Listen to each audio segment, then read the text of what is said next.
qu'est-ce qui se passe en fait au niveau de la sclérose en plaques, d'accord? On va dessiner un petit neurone là. Voici un neurone. D'accord, donc ça, c'est ce qu'on appelle le corps cellulaire du neurone. Ça, ces petits trucs-là, c'est ce qu'on appelle des dendrites. Et ça, ce long truc, c'est ce qu'on appelle l'axone. Et tout au bout, ici, là, la zone à l'interface, là, ici, on appelle ça la synapse. Toutes ces zones, elles ont une fonction bien particulière. En fait, un neurone, quand il reçoit des informations via les dendrites. D'accord? Donc, l'arrivée d'informations, elle se fait par là. Donc, il y a d'autres neurones qui sont connectés ici, qui vont donner un message. Ensuite, les différents messages que reçoit le neurone, ils vont être centralisés au niveau du corps cellulaire. Donc, au niveau du corps cellulaire, il y a toutes les infos qui vont arriver là et qui vont être, on va dire, intégrées, analysées, si vous voulez, d'accord? Et en fonction des messages qui sont arrivés, il y a un seul message qui va partir de ce neurone et le message, il va partir par là. Et c'est via l'axone que le message va être transmis. Dans les neurones, les messages ne circulent pas dans n'importe quel sens. Il y a un sens dans lequel ça fonctionne. Et donc, le message qui arrive ici, c'est un message qui est chimique, qui arrive jusqu'ici. Là, les informations vont être compilées, etc. Et c'est un message chimique à nouveau. Au bout ici, c'est aussi un message chimique qu'il va y avoir, d'accord? Des molécules qui vont être envoyées par le neurone au niveau de la synapse pour activer le neurone d'après. Mais ici, au milieu, c'est un message électrique qu'il y a. Et donc en gros, message chimique, tout ça, ça se condense. On a un message de réponse globale qui va sortir du neurone. Ce message, il est envoyé via des signaux électriques. Et arrivé au bout, ces signaux électriques vont activer le relargage de molécules chimiques dans la synapse. D'accord? En gros, c'est ça qui se passe. Et cet axone-là, c'est comme un fil que vous avez dans votre mur pour conduire l'électricité et allumer votre PC ou je sais pas quoi, d'accord?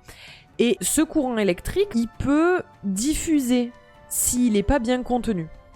Donc du coup, pour s'assurer que le courant électrique il passe bien dans le neurone, qu'il s'échappe pas et que ça se fasse rapidement, il y a un truc en plus en fait qui est ajouté sur les neurones, c'est tout simplement des gaines. Comme vous avez des gaines dans vos murs dans lesquels passent vos fils électriques, vous voyez ? Et bien là c'est pareil. En fait les gaines ça sert à savoir par où passe le fil, mais aussi à s'assurer que le courant reste bien dans cet endroit-là et diffuse pas ailleurs dans le mur. S'il y a un morceau de métal qui traîne dans le mur, que le fil il se colle et dit. Donc cet axone, il y a tout autour ici une gaine. Et cette gaine elle est là donc pour protéger le signal électrique. C'est ce qu'on appelle une gaine de myéline. Parce que la substance qui est mise autour pour faire gaine isolante, c'est de la myéline, d'accord ? On s'en fout de ce que c'est dans le détail, c'est pas grave. Sans la gaine, le signal se perd dans la nature. C'est un peu ça, ouais. Je vais te le refaire en dessous. On va faire le neurone de manière plus schématisée. Hein. On va le faire comme ça. Ok. En fait, sans la gaine, ton signal électrique, déjà, il va être beaucoup plus lent à se transmettre d'un côté à l'autre. Et en plus de ça, en fait, tu risques de perdre en intensité. Et au bout d'un moment, de perdre le signal. En fait, c'est ça qui se passe. Donc ça, c'est la membrane du neurone. Ça, c'est l'intérieur de l'axone. Et ça, c'est l'extérieur. Comment on fait, en fait, pour propager un signal électrique ? Normalement, dans toutes les cellules, dans tout votre corps, vous avez des endroits où vous avez des charges positives et des endroits où vous avez des charges négatives. D'accord ? Et ça se balade naturellement dans votre corps, c'est normal. Ou juste en mangeant du sel, vous avez du Na+, qui se balade, donc charge positive, et vous avez du Cl- qui se balade, charge négative, d'accord ? Et Na+, Cl-, c'est votre sel de table. Et donc, normalement, dans tout votre corps, c'est à l'équilibre un peu partout. Il y a autant de plus que de moins. Mais ce que font les neurones, c'est qu'au niveau des axones, ils vont avoir des pompes qui vont mettre toutes les charges positives à l'extérieur, mais toutes, hein. Il n'y a plus rien à l'intérieur, et toutes les charges négatives dedans. Et donc, ça fait un différentiel de charge entre l'intérieur et l'extérieur. Et donc, au moment où vous avez votre signal qui arrive et qu'il faut passer un signal électrique, ben le signal électrique, qu'est-ce que ça va être? Ça va être ces canaux orange qui vont s'ouvrir. Et au moment où le canot orange va s'ouvrir, ben qu'est-ce qui va se passer? Les plus vont vouloir rentrer pour rééquilibrer et les verts vont vouloir sortir pour rééquilibrer. Et ça, c'est un courant électrique en soi. Enfin, c'est pas le même que ceux qui passent dans vos fils, mais ça correspond à un courant électrique. Et en fait, le premier qui s'est activé, le fait qu'il ait des charges qui passent à l'intérieur, et ben ça active celui d'à côté. Du coup, celui d'à côté va s'ouvrir aussi. Et pareil, vous allez avoir des plus qui vont rentrer, des moins qui vont sortir. Et hop, on active celui d'à côté, et etc., etc. Et c'est comme ça que votre signal électrique, il va se propager en fait de proche en proche comme ça. Et arrivé tout au bout, quand le dernier il s'active, au lieu d'activer le canal d'à côté, ça va activer, par exemple, il va y avoir des petites poches avec à l'intérieur des molécules chimiques à déverser sur le neurone d'à côté.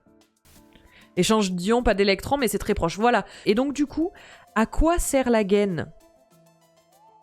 Ben en fait, là, tout votre Na+, qui se balade ici, si vous n'avez pas de gaine protectrice, ben en fait, ces ions, ils peuvent très bien se barrer, en fait. Ils vont ailleurs dans l'organisme, en fait. Ils vont aller chercher à s'équilibrer ailleurs. Donc le fait d'avoir une gaine tout autour, ça protège ce petit système, en fait. Si jamais t'as pas ça et que les plus s'en vont, quand tes canaux vont s'ouvrir, il n'y a rien qui va rentrer, en fait. Il n'y aura rien à faire rentrer parce que tes Na+, ils auront diffusé, ils seront partis ailleurs. C'est pour ça que tu as besoin de tes gaines.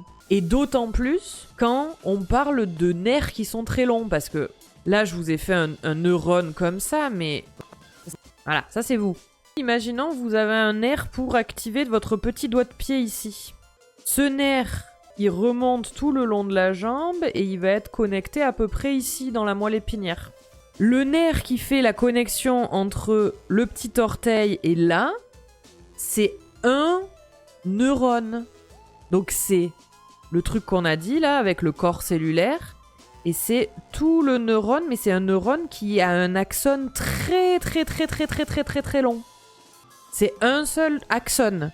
Et donc du coup, vous vous doutez bien que sur une aussi longue distance, il y a intérêt à ce que ce soit bien isolé pour pas que le signal il se perde. Parce que la majorité des neurones dans le cerveau, ils ont pas forcément une énorme gaine de myéline, parce que c'est pas très grave. Les neurones, c'est des tout petits neurones qui sont connectés au truc juste à côté, donc le signal, il a pas le temps de se perdre. Et on est dans un environnement où il y a quasiment que des neurones, donc tout le monde joue le jeu de mettre ses plus et, vous voyez, de créer un environnement comme ça. Mais, dans le cas des nerfs qui traversent votre corps, et bien là, c'est un microsystème autour du nerf qu'il faut, et donc du coup, il faut qu'il soit bien isolé. Et donc, le problème de la sclérose en plaques, c'est que c'est une maladie qui fait que vous avez la gaine de myéline qui disparaît petit à petit. Donc, tous vos nerfs qui sont très longs dans le corps vont petit à petit perdre leur gaine de protection, et donc le courant va de moins en moins bien passer. Les gaines de myéline, elles sont d'autant plus importantes que vos neurones sont très grands et parcourent des grandes distances. Dans le cerveau, il y a moins besoin de gaines de myéline. Je voulais pas non plus que vous ayez dans la tête que tous les neurones, ils ont forcément une gaine de myéline, d'accord? Ceux dans le cerveau, ils en ont pas forcément. Ils en ont pas forcément besoin. Donc quand vous perdez vos gaines de myéline, quand ça touche le neurone rouge, bon, ben vous arriverez plus à bouger votre petit orteil. Ou ce sera difficile, puis ça sera la jambe, puis machin nana. Le problème, c'est quand ça touche l'un des plus grands nerfs que vous avez à l'intérieur de votre corps. C'est un nerf qui part de là et qui fait tout ça. Ce nerf, c'est ce qu'on appelle le nerf vague ou le nerf X pour 10. C'est lui qui vous permet de respirer. C'est lui qui active les muscles de la respiration. C'est un nerf que vous ne contrôlez pas du tout, d'accord? Mais lui, il s'occupe d'activer les muscles de la respiration. Il s'occupe d'activer les muscles de l'intestin pour la digestion. Il s'occupe aussi, quand il faut, de redonner un petit coup au cœur quand... il s'occupe aussi du cœur. Il peut influer sur le rythme cardiaque. Il s'occupe donc de tout votre intestin, en fait. Et c'est tous les mouvements intestinaux, du début jusqu'à la fin. Donc voilà, donc c'est le gros nerf qui active tous ces systèmes sans que vous ayez besoin d'y réfléchir, en fait. C'est le nerf des malaises vagaux. Oui, c'est ce nerf-là qui s'active quand vous faites un malaise vagal. C'est pour ça qu'on appelle ça le nerf vague. C'est lui qui vous donne le OK, c'est possible. Et donc lui, il a bien de la myéline tout autour.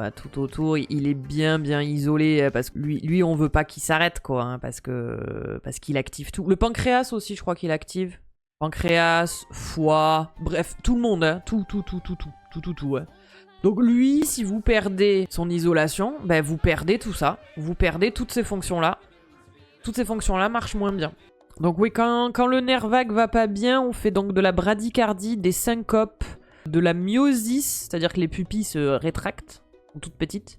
Transpiration, sécrétion de salive, excès d'acide chlorhydrique dans l'estomac, spasme, diarrhée, troubles de la respiration et malaise vagal. Alors il y en a d'autres, des nerfs importants, mais je vous parle de celui-là parce que c'est le plus simple.